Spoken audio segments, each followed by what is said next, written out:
میں کاروبار کے سلسلے میں اتنا بیزی ہوتا تھا کہ مجھے سر کھجانے کی بھی فرصت نہیں ملتی تھی.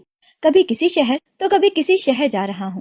یہی وجہ تھی کہ میں اپنی فیملی کو وقت نہیں دے پا رہا تھا. میری نئی نئی شادی ہوئی تھی. بیوی کے ساتھ چند دن ہی گزارنے کے بعد میں کاروبار کے سلسلے میں دوسرے شہر چلا گیا تھا. میری بیوی مہاجبین بہت اچھی، نیک اور پرہیزگار خاتون تھی. وہ غریبوں اور مسکینوں کا بہت خیال رکھتی تھی اور ممکن حد تک ان کی مدد بھی کرتی تھی. اس نے کبھی میری مصروفیت کے بارے میں شکوہ نہیں کیا تھا. وہ صابر اور شاکر لڑکی تھی. وہ بھی اپنے ماں باپ کی اکلوتی اولاد تھی اور میں بھی اکلوتی اولاد تھا. والد کی وفات کے بعد سارا بزنس مجھے سنبھالنا پڑ گیا تھا. میرے والد کا کئی شہروں میں بزنس پھیلا ہوا تھا. یہی وجہ تھی کہ مجھے سارے بزنس کو دیکھنا پڑتا تھا. گھر میں کسی چیز کی کمی نہیں تھی. اللہ کا دیا ہوا ہمارے پاس سب کچھ تھا. اب گھر میں میری امی اور بیوی ملازموں کے ساتھ رہتی تھیں.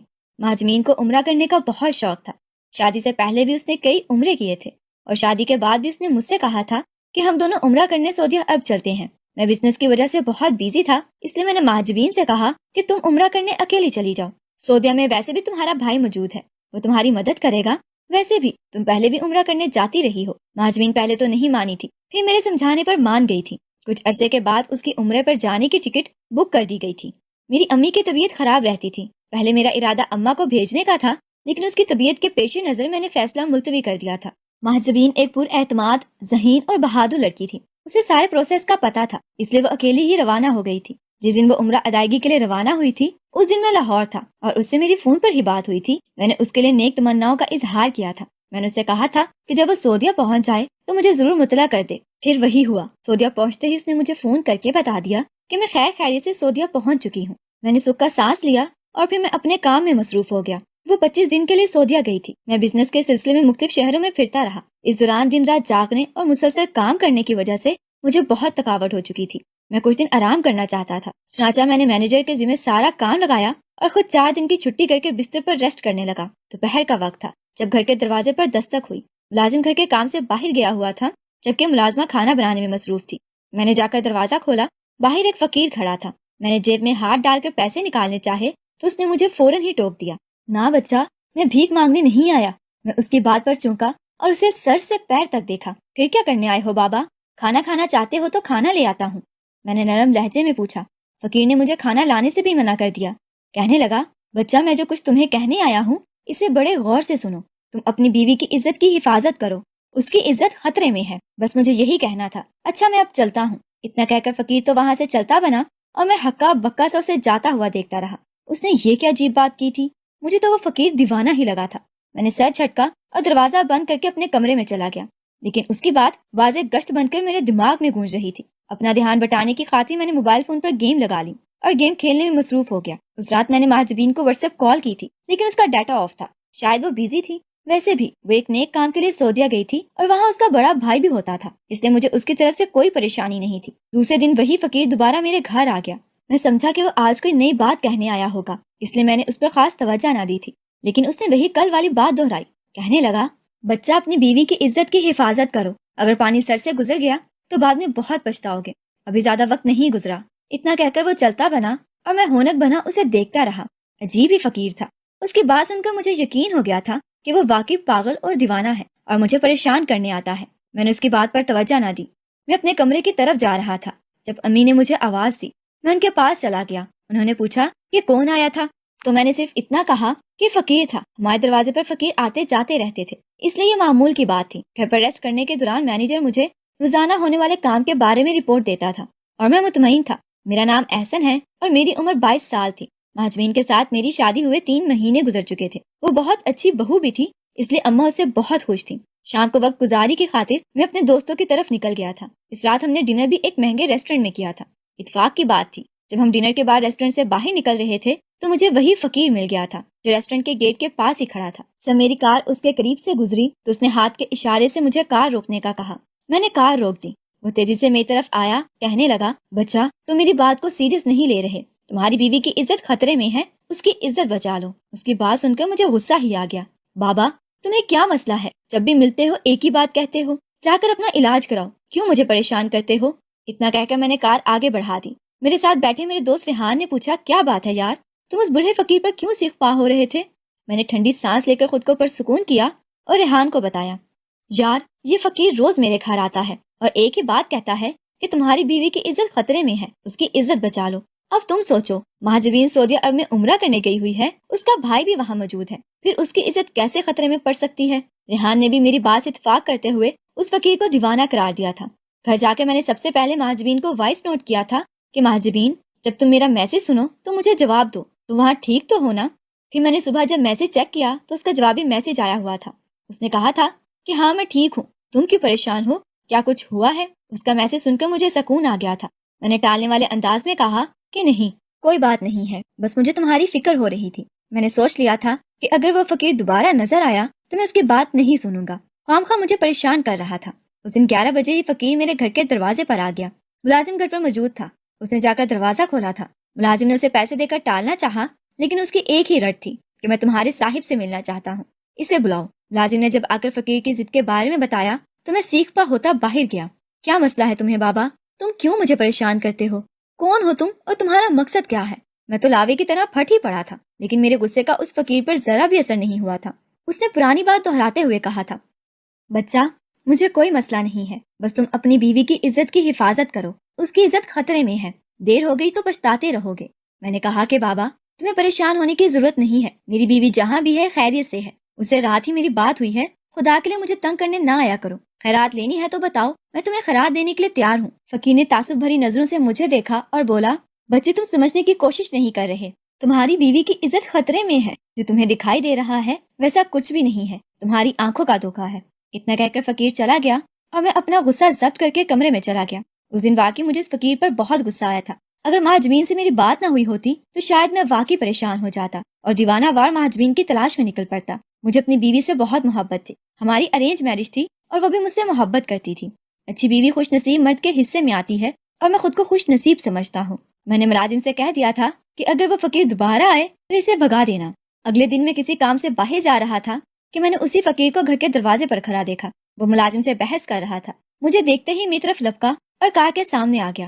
مجبوراً مجھے کار روکنا پڑی۔ میں دروازہ کھول کر باہر نکل آیا اور غصے سے بولا، بابا، تمہیں آخر کیا مسئلہ ہے؟ کیوں میرے پیچھے پڑے ہو؟ اگر تمہیں کسی نے مجھے پریشان کرنے کے لیے بھیجا ہے تو خدا کے لیے مجھے بتاؤ، کون ہے وہ؟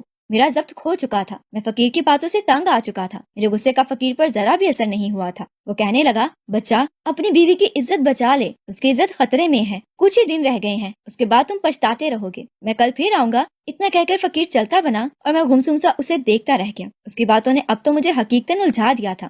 اس کا روز روز میرے دروازے پر آنا اور کہنا، آخر اس کا کیا مطلب تھا؟ میں جلدی سے کار میں سوار ہوا اور فقیر کے پیچھے چل دیا۔ میں نے فقیر کو بہت تلاش کیا، لیکن وہ تو یوں غائب ہو چکا تھا جیسے گدھے کے سر سے سینگ۔ آخر کار میں واپس آ گیا۔ میں جس کام کے لیے جا رہا تھا میں نے اسے کینسل کر دیا تھا۔ کمرے میں آتے ہی میں نے فون اٹھایا اور واٹس ایپ کھول کر مہاجبین کو واٹس ایپ کال کی۔ اس کا ڈاٹا آف تھا۔ مجھ پر جھلاہٹ طاری ہوئی۔ میں نے مہاجبین کو ڈائریکٹ کال کی، لیکن اگلے ہی پل میں چونک پڑا، اس کا موبائل بھی آف تھا۔ شاید وہ عمرہ ادا کرنے میں مصروف ہوگی، اس لیے اس کا فون بند جا رہا تھا۔ میں نے سوچا اور واٹس ایپ میسج کر کے فون رکھ دیا۔ مجھ پر بے چینی طاری تھی۔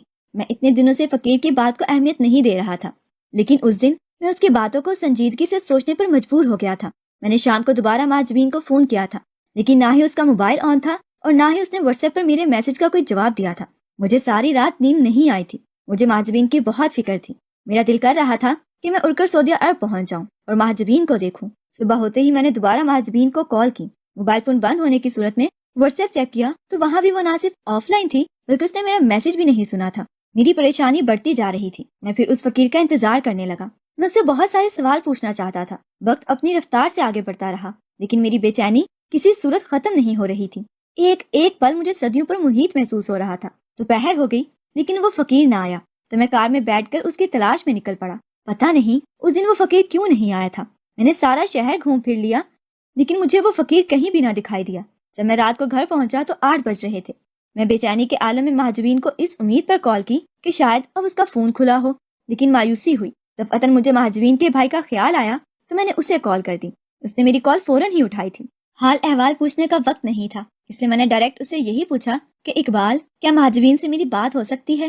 دراصل اس کا نمبر مسلسل آف جا رہا ہے اور مجھے پریشانی ہو رہی ہے، پلیز اس سے میری بات تو کرا دو۔ میری بات سن کر اقبال حیران ہوا اور کہنے لگا، احسن، تم کیا بات کر رہے ہو؟ مہاجبین سعودیہ عرب آئی تھی؟ کب؟ اس کی بات سن کر اب حیران ہونے اور اچھلنے کی باری میری تھی۔ میں نے کہا کہ مہاجبین عمرہ ادا کرنے سعودیہ عرب گئی تھی۔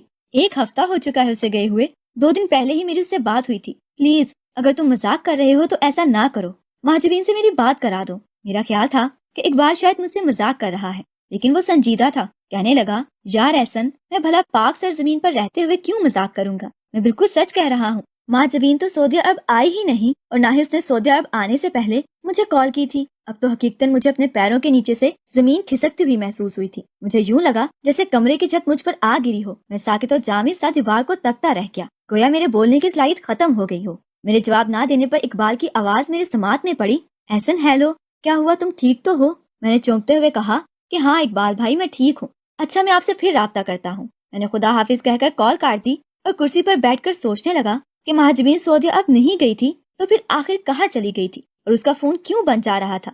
مجھے اسے اکیلے سعودی عرب نہیں جانے دینا چاہیے تھا۔ مجھے بہت پچھتاوا ہو رہا تھا، لیکن اب کیا ہو سکتا تھا۔ میں اپنے گھر سے نکل کر مہاجبین کی تلاش میں نکل پڑا۔ مجھے اپنا دل ڈوبتا ہوا محسوس ہو رہا تھا۔ فقیر کی باتیں رہ رہ کر میری سماعت میں پڑ رہی تھی، اور میں دل ہی دل میں اللہ سے دعا گو تھا کہ یا اللہ میری بیوی کی حفاظت کرنا۔ میں رات گئے تک مہاجبین کو تلاش کرتا رہا۔ اس کے گھر والوں کو شاید اقبال نے اس کی گمشدگی کے بارے میں بتا دیا تھا، تبھی وہ بھی اس کی تلاش میں نکل پڑے تھے۔ وہ فقیر ہی مجھے اصل بات بتا سکتا تھا، لیکن مسئلہ یہ تھا کہ وہ فقیر کہیں بھی نہیں مل رہا تھا، اور نہ ہی میں اس کا ٹھکانہ جانتا تھا۔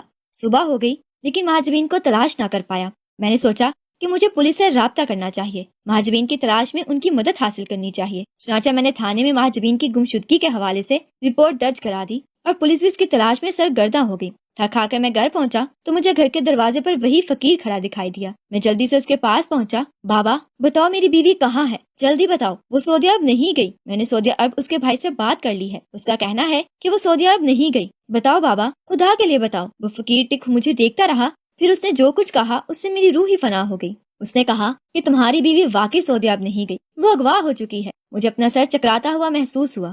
میں نے پوچھا کہ کیا تم جانتے ہو کہ میری بیوی کو کس نے اغوا کیا ہے؟ وہ چند لمحے مجھے دیکھتا رہا، پھر بولا، ہاں اسے میں نے اغوا کیا ہے۔ یہ سننا تھا کہ میرے منہ سے بے ساختہ نکل گیا۔ کیا؟ اگلے ہی پل میں نے غصے سے اس کا گریبان پکڑ لیا اور اس پر چیخنے چلانے لگا، کیوں کیا تم نے؟ بولو کیوں کیا؟ میں تمہیں پولیس کے حوالے کر دوں گا۔ مجھے بہت غصہ آ رہا تھا، غصے کی شدت سے میری آنکھوں سے شعلے نکل رہے تھے۔ بوڑھا فقیر کہنے لگا، مجھے پولیس کے حوالے بعد میں کرنا، پہلے میرے ساتھ چلو۔ میں نے کہا کہ نہیں، میں تمہارے ساتھ کہیں نہیں جاؤں گا، میں تمہیں پولیس کے حوالے کروں گا، وہی تم سے اگلوائے گی کہ میری بیوی کہاں ہے۔ میں اس فقیر کو تھانے لے جانا چاہتا تھا، لیکن وہ مجھے اپنے ساتھ لے جانے پر بضد تھا۔ کہنے لگا کہ میں پولیس کے پاس بھی جاؤں گا، لیکن پہلے تم میرے ساتھ چلو۔ بالآخر وہ مجھے زبردستی اپنے ساتھ ایک بڑی سی کوٹھی میں لے گیا۔ وہ کوٹھی شہر سے کافی دور ویران علاقے میں تھی۔ مجھے سمجھ نہیں آیا کہ بوڑھا فقیر مجھے یہاں کیوں لایا تھا۔ میں نے پوچھا تو کہنے لگا کہ اندر جا کر دیکھ لو، تمہیں سب کچھ پتا چل جائے گا۔ میں ہونٹ بیچتے ہوئے کوٹھی کے اندر داخل ہوا۔ پھر میں جیسے ہی ایک کمرے میں داخل ہوا، میری روح کانپ گئی۔ وہاں تو کافی ساری لڑکیاں موجود تھیں، جن میں مہاجبین بھی شامل تھیں۔ ان سب کی نگرانی پر ایک خران شکل والی عورت تعینات تھی۔ وہ سب لڑکیاں رسیوں سے بندھی ہوئی تھیں۔ میں پلٹ کر باہر آ گیا اور بوڑھے فقیر کے کہنے پر پولیس کو فون کر دیا۔ کچھ ہی دیر کے بعد پولیس نے وہاں پہنچ کر چھاپا مارا۔ وہاں جتنے بھی مرد موجود تھے وہ سب پکڑے گئے تھے اور لڑکیاں برآمد ہو گئی تھیں۔ مہاجبین نے پولیس کو بتایا کہ میں ایک ٹیکسی میں سوار ایئرپورٹ کی طرف جا رہی تھی کہ اچانک میں بے ہوش ہو گئی۔ ہوش آیا تو میں ایک کمرے میں قید تھی جہاں اور بھی لڑکیاں موجود تھیں۔ وہاں ایک عورت موجود تھی جو ہم کو نشہ آور انجیکشن لگا کر مسلسل بے ہوش رکھتی تھی۔ وہ اغوا شدہ لڑکیوں کے ساتھ کیا سلوک کرتی تھی مہاجبین کو معلوم نہیں تھا۔ میں مہاجبین کو گھر لے آیا۔ میں اس فقیر کو تو بھول ہی گیا تھا جس کی بدولت میں مہاجبین تک پہنچ پایا تھا۔ تھوڑی دیر کے بعد ہی وہ فقیر بھی آ گیا تھا۔ اس نے ساری کہانی سنا دی۔ اس نے بتایا کہ شہر میں جو لڑکیوں اور بچیوں کو اغوا کرنے والا گروہ سرگرم ہے، میں اس کا سرگناہ ہوں۔ یہ سننا تھا کہ مجھے اپنے پیروں کے نیچے سے زمین نکلتی ہوئی محسوس ہوئی۔ غصے سے میری کنپٹیاں سلگ اٹھیں، لیکن میرے کچھ کہنے سے پہلے ہی وہ کہنے لگا، میرے گروہ میں 4 لوگ شامل ہیں، جن میں ایک عورت بھی ہے۔ یہ مختلف شہروں اور علاقوں سے لڑکیاں اغوا کر کے اس کوٹھی میں لے جاتے تھے۔ میں ان لڑکیوں کو اغوا کرتا تھا جو بہت خوبصورت ہوتی تھی۔ تمہاری بیوی نقاب کرتی تھی، لیکن ایک دن میں نے اسے بازار میں دیکھا تھا جب اچانک اس کے منہ سے نقاب اتر گیا تھا۔ تمہاری بیوی مجھے بہت اچھی لگی تھی۔ میں نے سوچا کہ میں اسے اغوا کر کے بیچوں گا تو مجھے اس کے بہت سارے پیسے ملیں گے۔ پھر میں نے اسے اغوا کر لیا۔ وہ جو ٹیکسی میں سفر کر رہی تھی وہ میں ہی چلا رہا تھا۔ میری بھی ایک بیٹی تھی جو 14 سال کی عمر میں فوت ہو چکی تھی۔ وہ ہر روز میرے خواب میں آتی اور مجھ سے التجا کرتی کہ بابا تم اس لڑکی کو چھوڑ دو، وہ عمرے پر جا رہی ہے، وہ بہت اچھی اور نیک ہے، تم سب لڑکیوں کو چھوڑ دو۔ یہ خواب میں کئی دن تک دیکھتا رہا۔ میری بچی مجھ سے روز التجائیں کرتی تھی، مجھے اپنے واسطے دیتی تھی۔ میں نے ایک دن سوچ لیا کہ میں لڑکیوں کو فروخت نہیں کروں گا۔ میں نے اپنی بیٹی کی بات مانی اور بھیس بدل کر تمہارے پاس آتا رہا، کیونکہ اگر میں خود تمہاری بیوی اور لڑکیوں کو چھوڑ دیتا تو میرے گروہ کے لوگ مجھے مار ڈالتے۔ میں کبھی اپنے گروہ کے لوگوں کے سامنے اصل شکل میں نہیں آیا، ہمیشہ نقاب میں آیا ہوں، اب میں تمہارے سامنے ہوں، چاہو تو مجھے پولیس کے حوالے کر دو، چاہو تو مجھے معاف کر دو، کیونکہ میں نے توبہ کر لی ہے کہ میں آئندہ کبھی یہ کام نہیں کروں گا۔ میں نے باقی کی باتیں بڑی تحمل سے سنی تھی اور اسے معاف کر دیا تھا، کیونکہ اس نے سچے دل سے توبہ کر لی تھی۔ پولیس بھی گروہ کے سرغنے کی تلاش میں تھی، لیکن گروہ کے لوگ اس کے بارے میں نہیں جانتے تھے۔ سب نے یہی بتایا تھا کہ ان کا سرغنہ کبھی ان کے سامنے بغیر نقاب کے نہیں آیا۔ کچھ عرصے کے بعد یہ بات ٹھپ ہو گئی تھی تو میں نے اس فقیر کو اپنے ہاں نوکری دے دی اور اسے اپنا ذاتی ڈرائیور رکھ لیا تھا۔ پھر کچھ ہی عرصے کے بعد میں مہاجبین کے ساتھ عمرہ ادا کرنے سعودیہ عرب روانہ